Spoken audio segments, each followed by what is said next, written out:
So which are the units that are most commonly run in strong lists for every Warhammer 40k army? Let's talk through the auto-includes for each faction in the game.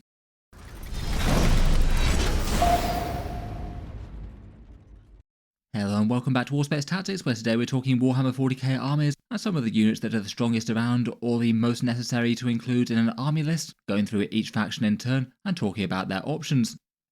For this one I thought I'd define auto-include as taken in the majority of optimised lists at 2,000 points, maybe something along the lines of taking in around about 3/4 of top placing tournament armies, though with a fair few shout-outs for things that get close. These guys are basically units that by common opinion are generally either so strong that in an optimised list played well, you wouldn't really consider other units for its role. Perhaps there's so few options in an army to fill its niche, or this one just clearly does it best, that it's always going to have a place in an army, or provide something like a buffing rule that's just got excess value that you really wouldn't want to pass up, like some command point generation or an absolutely vital damage buff for your army to function. I'd probably stress for this one that not every good unit out there is an auto-include, maybe more notably really big investment things that cost loads of points to put on the table. They might be absolutely fine in terms of game power, but it's just a big decision whether or not you include them in an army list. Maybe things like Mortarion for the Death Guard could be a good example right now. Really quite strong, though not really quite so standout strong versus all the other options that you wouldn't consider taking 400 points of other stuff near enough. In 10th edition, detachment choice can change this round really quite a lot as well. Maybe more likely to impact things like damage dealers and core combos. I'll talk about a few maybe more standout ones for that. I feel like detachment choice often tends to skew the choice of mainline damage dealers maybe more than cheap scoring and screening style units, which often just see play regardless. In any case, let's jump into it, talking through the factions of Warhammer 40k from that perspective, starting with the Imperium and then going on to the Chaos and Xenos. First up for the Imperium, we've got the Space Marines. They've got such an enormous unit roster that not really all that much is hugely auto-take, and particularly after a good bunch of balance passes, the vast majority of the codex feels just kind of usable, though there's still some things that see more play than others. Perhaps one of the most notable includes for competitive lists at the moment is the Primarch himself, Rabute Guilliman. For the armies that do tend to top tournaments at the moment, it often tends to be Ultramarines helmed by him. He's just a bit game warping at his current points cost, 345 points, and gives double oath the moment, plenty of free stratagems, and his mighty melee profile as well. He's definitely vastly overrepresented on the top tables. Otherwise though, for Space Marine support units that see a lot of play, Scouts are really hard to pass up at 70 points. Cheap infiltrators that can scout move and also redeploy with their datasheet rule. Even better that they're a little bit sturdy and have some threat as well. I feel like it's almost never a bad idea to have a unit of scouts in a Space Marine army, and otherwise for notably taken units, intercessors for their sticky objectives, maybe infiltrators to deny deep strike, jump intercessors for cheap deep strike units for secondary objectives with some threat, and the combi weapon lieutenants as an annoying skirmish unit that can do some screening things and it's really hard to catch up with. Otherwise, for perhaps the most reliable damage dealers regardless of detachment, despite points increases to both of them, the Ballistas Dreadnoughts and Vindicators are both really nice. The 2+ armor save is doing well with Armor of Contempt and add lots of firepower. And if Ultramarines is the chosen chapter, Manius Calgar plus some company heroes is another very common sight on the tabletop, rustling up command points and then being a pretty dangerous brawler unit that's not super easy to take down with their defensive rules. Lots of other stuff is playable from the Space Marine roster of course though.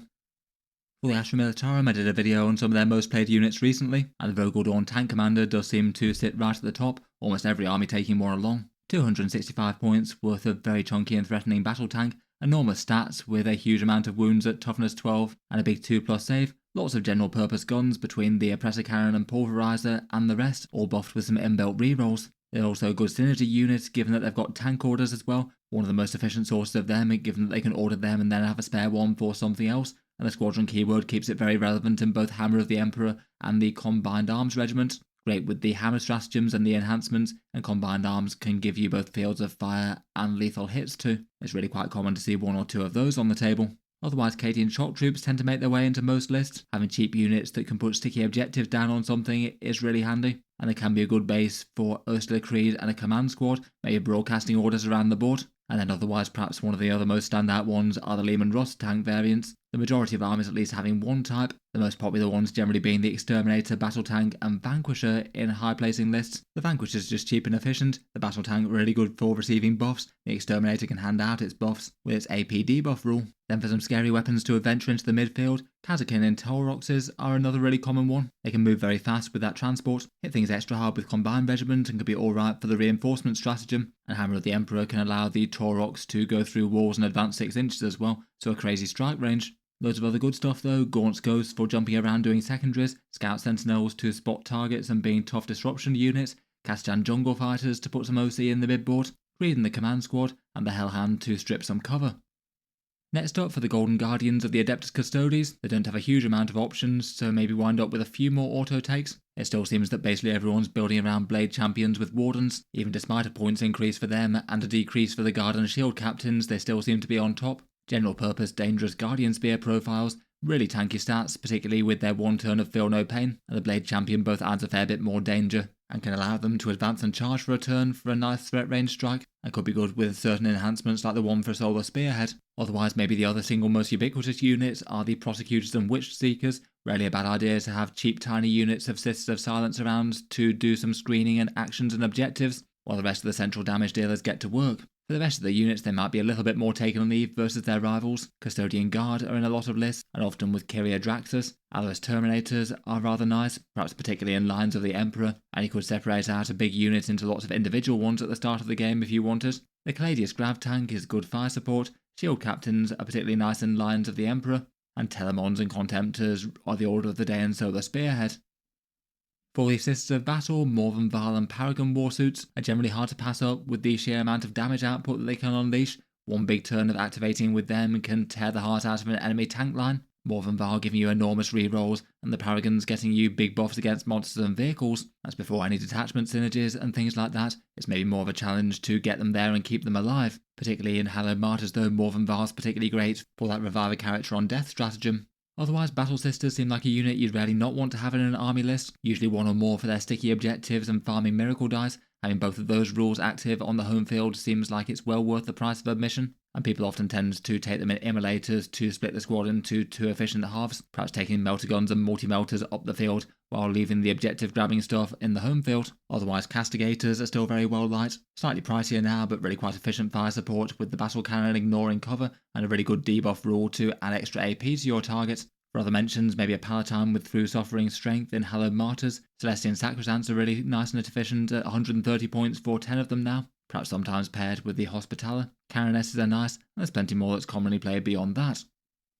Before we move on, I'll just give a quick shout out to today's video sponsor in Tabletop Stronghold, and they're one option to get your miniatures from A to B in safety, with their magnetic carry cases produced by Sam in West Virginia in the USA. They currently have a Memorial Day sale on for the next few days, so it's around about 25% off their designs.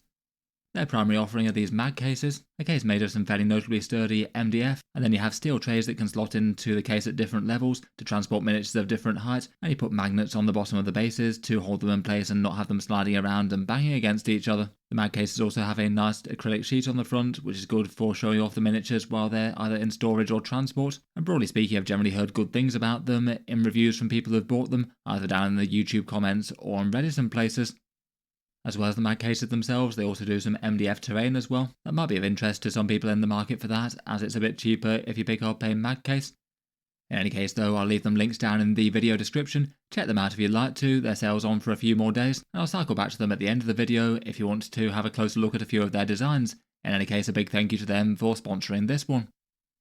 Moving on though, and next up we have the Adeptus Mechanicus, typically making war with the Halo Screed Battleclade, or perhaps the Skitarii Hunter cohort. For auto-includes for them, you wouldn't really ever see a list without the Battle Line Skitarii marching their way up the board. They're just kind of necessary for activating the higher tiers of the Doctrina buffs, and really quite nice for the Conqueror one. Plus if you've got Catastrophe Breaches as well, they can also allow you to reroll hit rolls. Often there's a mix between Rangers and Vanguard, they both have some advantages, and in the Hunter cohort you might have them running with Marshals, and maybe jumping out of Scorpius Dune Riders. Otherwise, lots of other things are pretty common staples. Scorpius Disintegrators as the big go-to gun tank for damage and taking out heavies between its missiles and its main cannon. Infiltrators are very hard to go wrong with, most lists running multiple of those. Fast-moving and pretty dangerous infantry units to take down their counterparts while still being somewhat expendable. Taraxi of both flavours are nice for secondary objectives. Skystalkers have their nice mobility rules where Sterilizers have more damage and Overwatch, and Sicarian Ruststalkers move fast and can hit hard, and are quite a nice unit to use stratagems on both on Hunter Cohort and Halo Screed.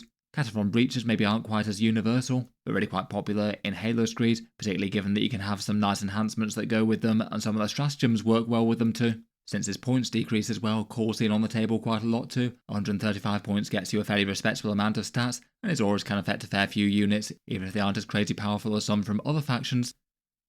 For the Imperial Knights, 3 data sheets stand out far above the rest. The Armiger Warglaves and Helverins are both incredibly efficient for the points, 140 for the Warglaves with their big hitting close combat, scary Meltafor weapon and inbuilt rerolls, and the Helverins with their nice general purpose autocannon fire, the ability to get some AP with Squire's Duty, and an extra nasty threat to certain fly units. Both those move fast, have a lot of OC, and are expendable enough that they can be doing secondaries and things. You can easily take max numbers of either of them. Otherwise, for the most common big knight to pair them with, that's generally Canis Rex at the moment. He does cost more than most of the quest stories now, but he does hit really hard with his weapon skill and ballistic skill 2+ and big sustained hits. But in particular, those 3 stratagems set him out as above the rest. Being able to use extra command points on him gives him way more value than most. Lots of other big knights are usable, but none are as standouts. Probably the most cookie cutter list is Canis Rex with a bunch of Armigers, and then maybe supported by Calidus Assassin in attendance to jump around the board doing secondaries, or maybe some other flavours of Imperial Agents, perhaps Sisters in Immolators or other chaff units.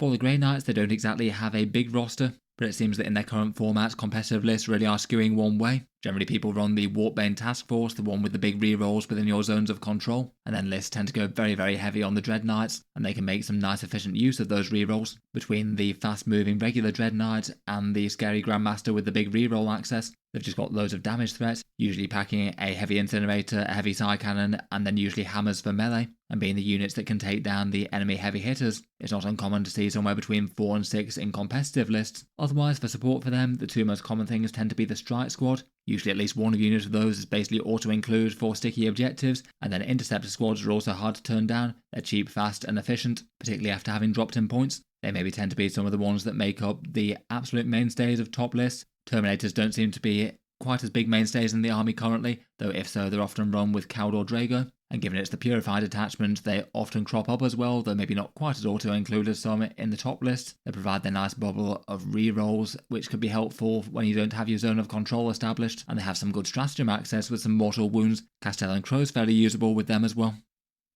For the Imperial Agents, they don't really have many lists that tends to do well in tournaments, unfortunately, just not many people play them. Generally when they are played though, it tends to be Imperialis fleets doing board control tricks, perhaps a few of the more standout things being the Subdoctor Squad for some cheap and effective RBTs with the Storm Shields, Navy Breachers being a particularly useful one to use the fleet synergies, Kyria Draxus for a pseudo-lone operative and fairly nice shooting, and she's cheaper in here than taken as an ally, and otherwise things like the Assassins, the Sanctifiers, maybe Navigators for their deep strike denial, and Sisters for their sticky objectives, or those could be quite nice. Plenty of people seem to quite like using a big squad of Deathwatch with a Watchmaster as well, to maybe use that reactive move stratagem.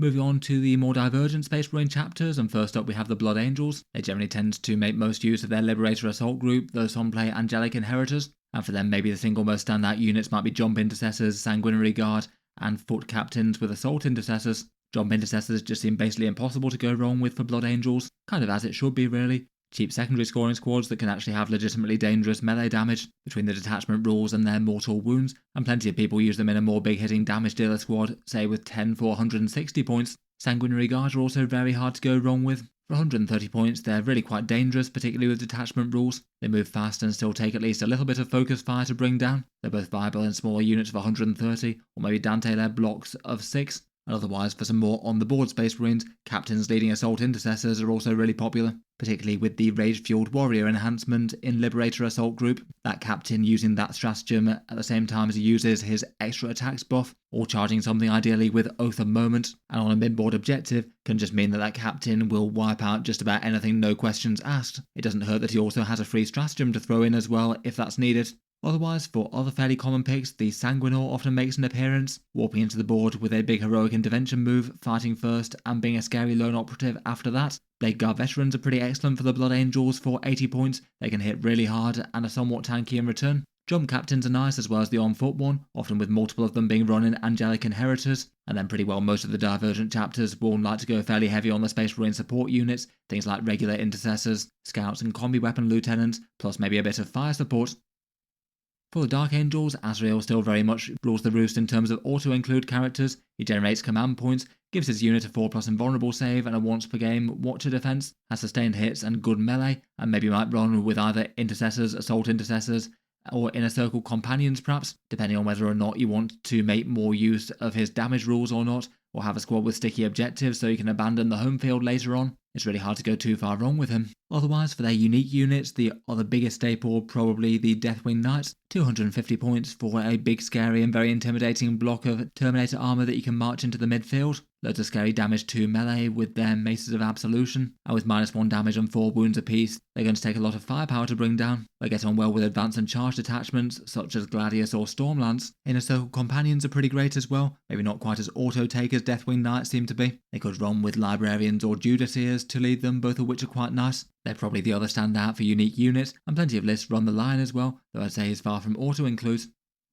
For the Space Wolves, this is talking pre-codex, given that we don't have the points cost for the main codex units yet. Possibly the single most spammed and noticeable unit for them pre-codex will be the Thunderwolves, led by their support characters, often seen running up the board super fast in Stormlance, putting their foes in wolf jail. Fairly big hitting damage on the charge with a +1 damage that can convert their attached characters with some Power Fists or Thunderhammers, and good stratagems like the one for -1 to hit and wound at range in Stormlance. They'll often be accompanied by Wolf Lords and maybe Harold Deathwolf, plus battle leaders likely in every squad for the lethal hits. Otherwise, beyond that, maybe their most standout thing is their characters. Logan Grimnar for his across-the-board reroll hits and reroll charges is pretty wild for a lone character. Bjorn the Fell-Handed is tanky and very dangerous, and nice for Champions of Wrath being a fighty character. Ragnar Blackmane is all very hard-hitting with massive damage to attacks, and perhaps Wolfen could be interesting enough. They might be a little bit more niche than those. It'll be interesting to see where their Codex units land when they've got their new points cost. I'd certainly still be guessing that Thunderwolves will be popular. Their Iron Priest with rapid-fire, big, heavy weapons looks like a force to be reckoned with as well. For the Deathwatch, with their rebooted index 6 months ago, it still seems that maybe the Deathwatch veterans, the Indomitor Kill Team, and the Deathwatch Terminators are the most standout. The veterans are a scary all-round danger unit, with plenty of big heavy shooting, either frag cannons or Inferno's heavy bolters, paired with a couple of heavy thunderhammers. They might enjoy getting to battle jumping out of a rhino, either with a Watchmaster or Judaseer to lead them. They're a very scary unit with pretty efficient users of stratagems and support. The Indomitor Kill Team is 270 points for the big chunky Gravis squad. It's quite common to see multiple of those being used in a list. Heavy Intercessors where their bolts are genuinely scary with massive strength and AP buffs. Aggressor shooting is pretty nasty here, as are the Eradicators mixed in, and they often tend to be taken with Gravis captains to lead them for free stratagems. They're quite nice to warp around the board and get some important shooting on things. They'll do well with the special issue ammo stratagems as well. Otherwise, the Terminators may be the other standout one. Lots of Cyclone missile launchers in an efficient all-round damage dealer unit, though plenty of the other kill teams are usable enough as well, like the Talon Strike one. Some of the enhancements in the Thief of Secrets making a really fighty Gravis Captain or Judaseer or something, and the Tome of Ectoclades for some extra rerolls. They're both very tempting to have somewhere in your army too. Besides some of the standard Space Marine support that they can take, the Stormspeed of Thunderstrike also tends to be a popular option as well, for giving you a +1 to wound against tough stuff. Finally, for the Imperium, we've got the Black Templars. They're currently not really having the best time of it compared with the other Divergent chapters right now. Really quite little play in competitive games doesn't help their data too much. It does feel like most of their unique units just aren't really stand out enough, to the point where I'd say that most of them aren't really auto-includes. It seems lots of people have different approaches to lists and don't necessarily take the same things. If I had to pick one, it'd probably be Helbrecht plus Sword Brethren, which is a big points investment now, but at the same time they can absolutely wreck just about most things in the game that they charge at. Helbrecht can buff them with his damage buff, and the Sword Brethren can give Helbrecht extra damage. Perhaps their biggest issue is they might just jump in, utterly destroy something, and then get taken down in return. Otherwise though, the rest I'd say is maybe usable enough, though not crazy standout. The Emperor's Champion and Grimaldus are both good. Crusader squads can get a lot of bodies on objectives. Maybe the Ten Houses Bones enhancement is worth a shout out. Giving you a 5+ feel no pain to something like a big Terminator Assault squad can be big. Moving on though, let's talk about the Forces of Chaos, and first up we have the Chaos Space Marines themselves. First up, perhaps the most common core damage combo is something between the Chaos Lord Legionaries and Chosen. The Chaos Lord with a Power Fist or Demon Hammer is a big and scary powerhouse of the Codex with his damage 3 turn, and then either joining Chosen for a bunch of really fighty attacks with their accursed weapons and advance and charge, or the big rerolls from some Legionaries. They've both got some nice synergies with Creations of Bile or Renegade Raiders, and Chosen could be a very good choice for Fabius in Creations as well, and they often get to the fight jumping out of a Chaos Rhino to increase their threat range. Otherwise, just about every Chaos list might want to pick up some Cultists, cheap objective grabbers for 50 points, with 10 OC 1 bodies and their sticky objectives rule. They can be pretty nice to hold down the home field for minimal investment, and lots of top lists take Cypher as well, really quite a dangerous lone operative, with lone operatives in general being pretty handy to have just for screening and board control. But he can quite easily take out squads of infantry and Space Marine equivalents in particular. His melee can weirdly get improved by Creations of Bile as well. The majority of armies also take some sort of fire support unit, Vindicators and Predator Destructors being the most standout. They quite like the Renegade Raiders detachment rules and get on pretty well with Nurgle and Pact-Bound as well. Possessed are pretty common as a big fast danger unit, maybe more in Creations than elsewhere, and Fabius Bile is pretty also included in the Creations detachment, which is one of the most common competitively played ones, as he allows you to re-roll the detachment rule, though it does have good rules beyond that. Moving on, and next up we have the new Death Guard. They haven't been playing in tournament games too long, but they already seem to have been doing rather well. Probably some good arguments to being one of the single strongest armies in Warhammer 40k. They've got lots of units that are just immensely good for their cost. Death Shroud Terminator is one of the chief amongst them. Being able to 6-inch deep strike against things in contagion range is pretty immense, often being led up by the Lord of Contagion, whose damage buffs are great for them, or potentially Typhus as well, who's just still really efficient in his own right. Plague Marine combos and Rhinos can have massive damage output, lots of general purpose special weapons and lethal hits. The Rhino can allow them to reroll wound rolls, Contagions can debuff the enemies, and then things like the Biologist Putrefier or Malignant Plague Caster, or even both in the same unit, can send their damage output through the roof. The Feated Bloat Drone with the Heavy Blight Launcher is hard to turn down for just about any list at the moment while it's 100 points. It's just the right combination of somewhat fast, somewhat tough, and pretty general purpose big damage guns. Lots of damage 3 attacks that could have some extra debuffs with Contagion, and they're often commanded by a Lord of Virulence for some nice big rerolls. Most units take a unit or two of Poxwalkers as well for some nice infiltrate screening. They could be a good unit to put Contagions on vital enemy units when needed as well. And then maybe for some other strong choices, Spawn are quite nice in low numbers for some cheap skirmish scouts, and the Demon Prince with a 5+ feel no pain via revolting and regeneration in the Virulent Vectorium is also a popular choice, and he can hand out some free stratagems to things nearby. Loads of stuff beyond that is really quite strong and playable as well though, but these seem to be at the top of the tree for things that are in the majority of army lists.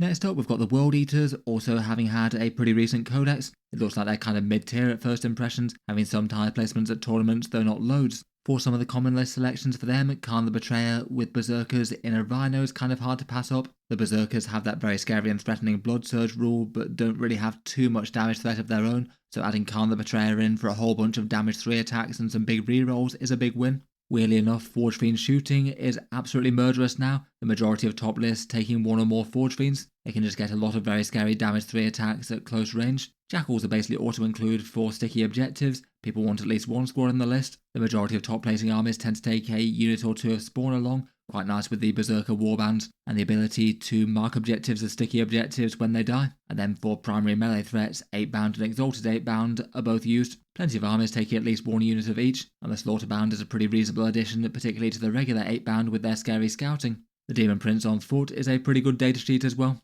It's got some fairly serious nasty melee, discounted stratagems, and is good for certain enhancements like the Berserker Glaive or the Helm of Ire. Next up, we've got the Thousand Sons, who have just had their new Codex rules come out, though we don't have official points cost for them yet. So this is talking about their index.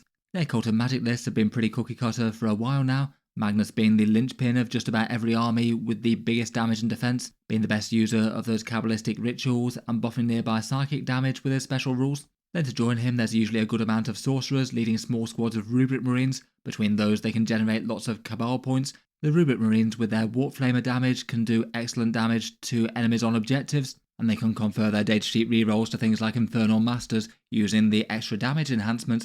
Ahriman's a solid sorcerer with +1 to wound and a free ritual, and most other sorcerers are very viable as well for their own things. There's often a Mutalith Vortex Beast, allowing you to throw out a double-range Doom Bolt, and then some chaff units to back them up, often Zangor Enlightened or Cultists, for some cheaper and more disposable units to do trading things on objectives. Plenty of that looks like it's going to be changing in quite a big way with the new book though. I'd guess that Zangors will be a fair bit more popular with their scouting. It still looks like Rubric Marines are going to be seriously scary, and Mutalith Beasts with extra range on their lance attacks are rather nice as well.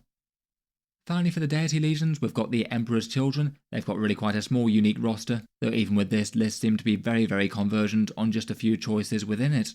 In general, the vast majority of people tend to use the Coterie of the Conceited for its really big damage buffs from the core rule, and for units, most lists run a pretty similar cocktail of things. Tormentors for infiltrating, high OC and sticky objectives as really good skirmishers in the midfield. Infractors with a Lord Exultant can scout forward quickly, have early game charges and massive damage when they get there with Infractor rerolls, plus the big boosted damage turn of the Lord.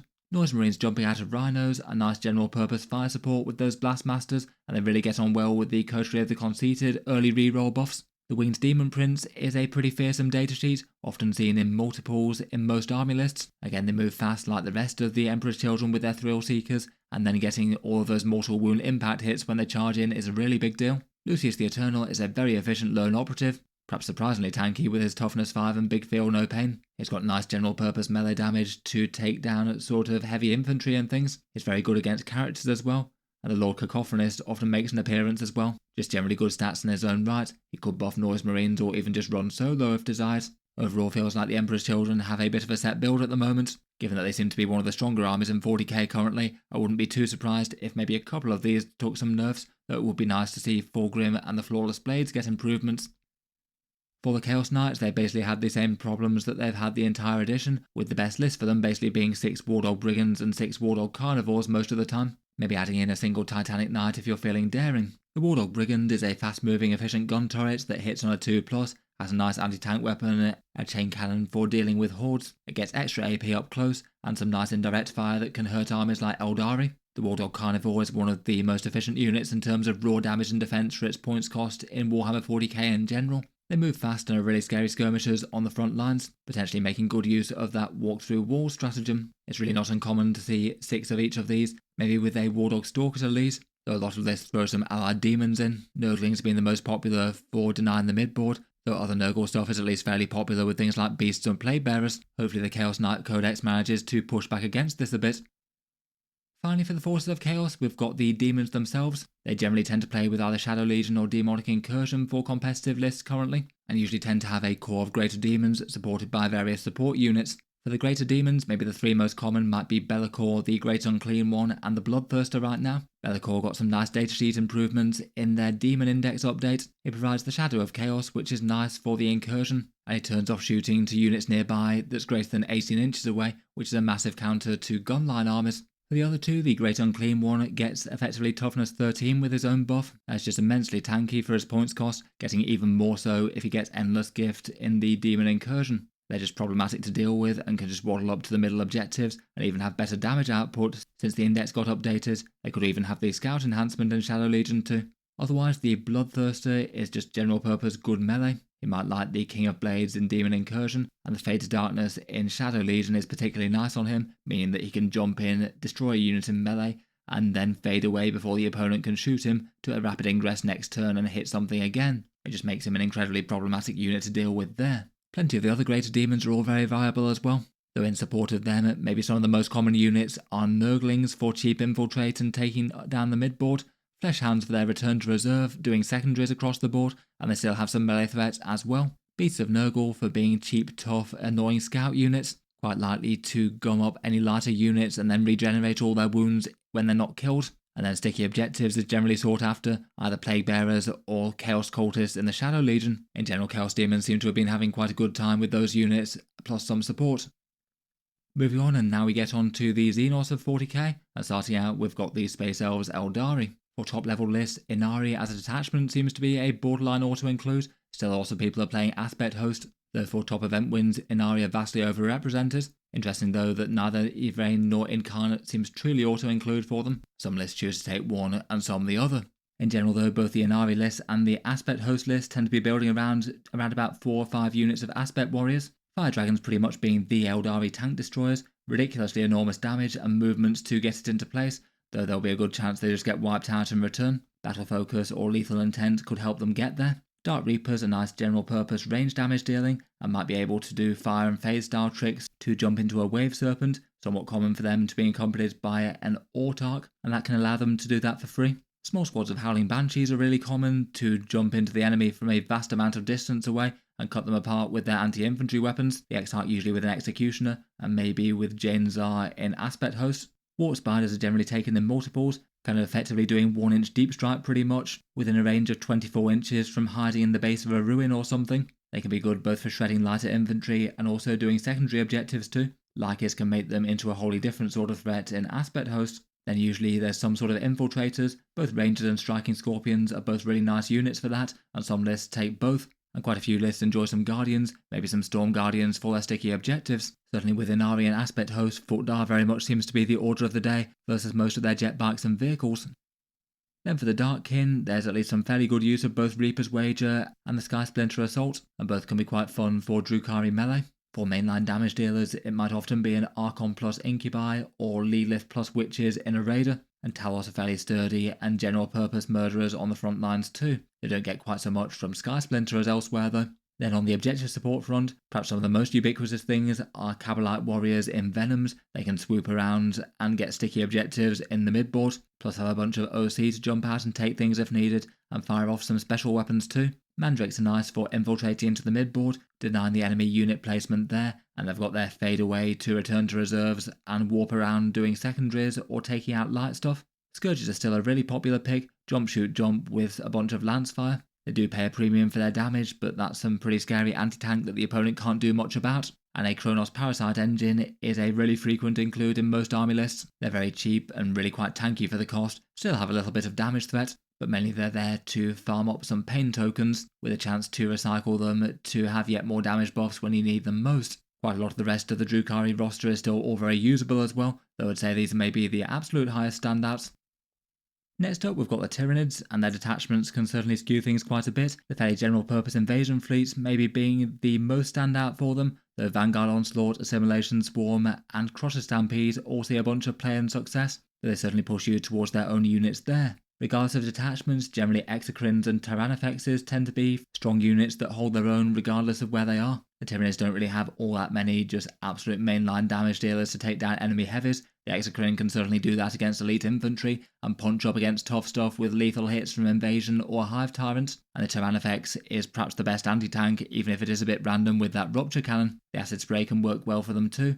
And for rivals for them in the sort of main damage dealer role, maybe the Norn Emissary and Maleceptra are also worthy of a shout out there as well. Then for some fairly excellent objective support in the backfield, there's the Biovore, able to camp in the home field and perhaps do a bit of deep strike screening, and then spawn a spore mine somewhere around the board, maybe preventing a key enemy advance onto an objective, or scoring a secondary, or again helping prevent deep strike things, just kind of immense value for the 50 odd points he is. The majority of lists either take a Hive Tyrant or Winged Hive Tyrant. Their discounted stratagem rule is just super powerful, perhaps particularly an invasion fleet with Feel No Pains on the go.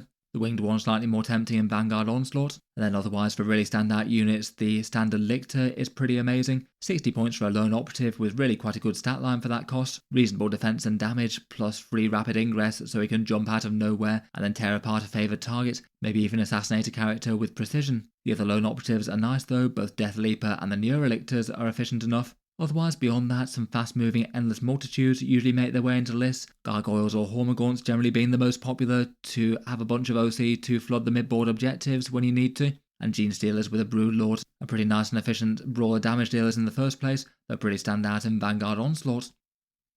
For the Genestealer Cults, perhaps the single most standout thing is the Achilles Ridge Runner, just because it's got its great AP debuff, so it means that if you hit a unit with that, basically every single unit in the army will get better against it. It can be run just completely in support with the Mortar to hand out that buff exactly where it's needed, or go for a sort of hybrid damage dealer style role, because just in their own right, their heavy mining lasers are really quite efficient anti-tank for a support unit. Otherwise, a lot of Genestealer Cult squads tend to get appearances in most army lists. Both sets of Acolyte hybrids are nice, farming up command points or being a threat against enemies on objectives, maybe jumping out of Goliath trucks or rock grinders depending on detachment and setup. Pure Strain Genestealers just in themselves are pretty nice infiltrators for board control. Neophyte hybrids have their sticky objectives rule, which is handy in its own right, though they can also be mainline damage dealers as well, 20 blocks of them with a Primus or Benefactus. They get on really well with Host of Ascension, and then maybe out of lone operatives, the Reductus Saboteur might be the single most standout. All manner of useful explosives and a pretty reasonable chance to trade out well enough from a damage point of view if you can get the first strike, as well as just doing utility lone operative things. Definitely a big skew for certain detachments though. The Biosanctic Brood Surge will go heavy on Aberrant, the Patriarch, and the Biophagus in addition to the previous. And for the final day, you can access all the Tyranid datasheets, maybe some of the disruption ones with unusual movement things being some of the best, perhaps Lictors and Gargoyles being some of the most popular. For the Space Dwarves, the Leagues of Votann have a fairly small army roster at the moment, and that does mean that a lot of lists are pretty convergent and take the same choices. At the core of the vast majority of competitive armies tends to be a good number of Sagittars, often 3+ in lists, usually with the high las guns to provide a bit of anti-tank support, though the missiles are usable. They'll generally be loaded up either with Chthonian Berserks to provide some nasty melee out of them, or Hearthkin Warriors, where they can split them in two for some cheap units for doing objective camping or contesting things, and might occasionally do some damage with special weapons. Otherwise, Hernkin Pioneers generally move up in support with Scouts as well. Their autocannon fire can be quite nice against early game things, and maybe help try and kill stuff that are your judgment targets so you get the command point reward. The majority of lists take maybe around about 2 Hecaton land fortresses for some heavier fire support, nice armour that works well with void armour, and often using the conversion beam cannon as their primary weapon. Usually there's at least one unit of Hernkin Jaegers, as they can hold down the midboard, and allow the Sagitors and the Hernkin Pioneers to get their scout moves off. And then for the most common leader choice for the army is the Einherjar Champion, quite often being joined by Einherjar Hearthguard, though sometimes just running completely solo. He just has some pretty chunky stats and a cheap cost, and I think the general feeling is that the other Votann characters don't tend to be standouts. Pretty well everything in the roster is at least usable though, which maybe isn't the worst place for the leagues of Votann to be in up until their codex. For the Necrons, despite a small points increase, Doomsday Arcs still seem to be an absolute order of the day for heavy fire support. It's not really like they went up very much. They get d6+1 really big hitting attacks with damage for long range, and then have a profile that's fairly sturdy against enemy anti-tanks shooting them back with their 4+ invulnerable saves and a bunch of wounds. They'll be extra good in Star Shatter Arsenal with the extra stratagem support that they can get. Otherwise, really quite a lot of Necron units are really quite viable in all sorts of different lists. Maybe some of the biggest staples are cheap units for secondaries, individual Locust Destroyers, which can be nice efficient placeholders with just a tiny bit of threat, flayed ones to contest the midboard, and Ophidian Destroyers with return to reserves to deep strike around the board. The Canoptet Reanimator is also a particularly common staple as well, being useful both in Awakened and Star Shatter Arsenal, both of which have stratagems to allow you to reanimate out of sequence. Otherwise, there's just loads of other strong options. Wraiths with a Technomancer seem to perhaps be making a bit of a comeback. A super tanky bully unit with plenty of use for them outside of Canoptek Court. They can infiltrate in Hypercrypt Legion as well.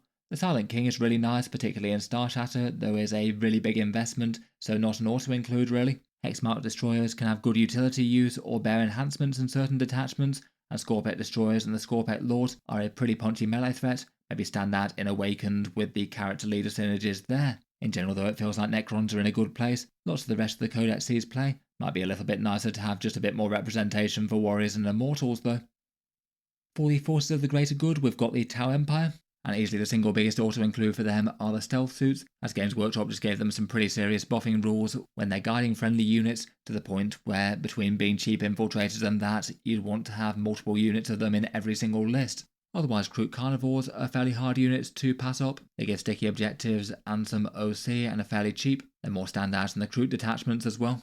Vespid Stingwings can be a nice unit as a cheap return to reserve style squad with their rewritten datasheets. They can be a nice cheap and expendable squad to bounce around the board doing secondaries. The Ghost Kill's rarely a particularly bad idea, given it's got lone operative and can provide some fire support. Can be nice to have those to lock down the backfield, even if you are paying a premium for them. And Pathfinders seem to be quite popular at the moment, efficient and dangerous scouts with their ion weapons.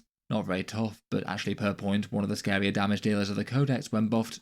Otherwise though, the actual main damage dealer units do generally all see some play, but they can vary a lot list to list. All the Crisis Suit teams are usable enough with the right commanders and in the right detachment, particularly being emphasised in Retaliation Cadre. Riptides, Hammerheads, Skyrays and Broadsides can provide some heavy fire support, most being solid against tanks, though Riptides can function on the front line and are pretty tough and can fall back and shoot, which helps a lot. And then Krutox Rampagers, with their cheaper points cost, get you a lot of stats for the cost now. Though still maybe only stand out in the Auxiliary Cadre and the Kroot Hunting Pack. As ever, it seems like internal balance for the tower really isn't too bad, though it does seem they're lacking for a bit of overall army power at the moment. Army sentiment and tournament performance seems to have been a bit on the low side for the last month or two.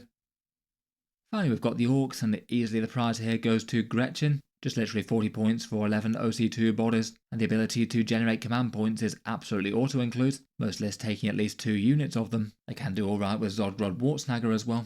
Otherwise, Storm Boys often tend to get taken in low numbers, dropping down to do secondary objectives, and they can move very fast to do nuisance skirmish things as well. And then for the majority of Orc armies, it generally tends to be trucks full of danger units as the main damage dealers. Trucks are cheap and effective, somewhat fast and sturdy, but very, very expendable, and potentially if popped, they can allow the Orc units to get out behind terrain and remain safe. For units to be jumping out of them, the Tank Busters are still really solid on pure stats alone. Pretty great in Tactical Brigade as well for getting some +1 to hit against infantry with some orders nearby. Flash kits for their points cost are really cheap and effective as well. Between the shooting and their mass melee attacks, they'll absolutely clear out any sort of medium to lighter infantry, and they're completely next level in tactical brigade with a mech captain.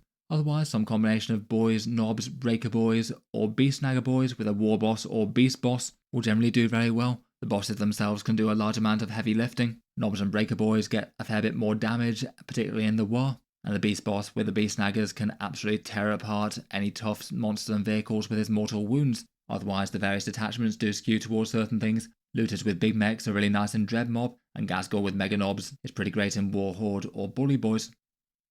In any case, that just about brings us to the end of a quick look through a whole bunch of the scariest units in a whole ton of 40k armies. Let me know your thoughts as to which units you'd consider also include for your armies and factions. Is there anything I've not mentioned that you'd consider absolutely mandatory? Will be interesting to see how this list changes with incoming balance updates on the way. Finally, I'll just cycle back to the video sponsor in Tabletop Stronghold. As mentioned early on, one option to get miniatures from A to B in safety with their sturdy magnetic carry cases. Here are the sizes for their steel trays which you slot into the boxes. You can see how many models that you can transport on here, around about 90 infantry or 6 knight armigers for example. And then their various mag cases have different heights for them. This is the mini one, though still big enough to take a Spartan and Sicaran plus some Terminators. Here are the prices while they're in their 25% off sale at the moment. Those prices include free shipping to a whole bunch of regions, though there might be some VAT or import duties depending on country. Here's the more standard mag case, generally $120 or £105. A lot more room in this one, as you can see by the Chaos Knight on the ground floor there. I'll put the dimensions of the cases on the screen, and they also come with some magnets as well to attach to the bases of your miniatures included. They also have the really big one as well. This mag case XL is the enormous size one, and it's basically two of the previous attached together. You can see that acrylic sheet on the front there. And they also have an MDF competitive terrain set as well. They have a small discount on that for anyone picking up a mag case, so it could be worth having a look over if you do pick something up.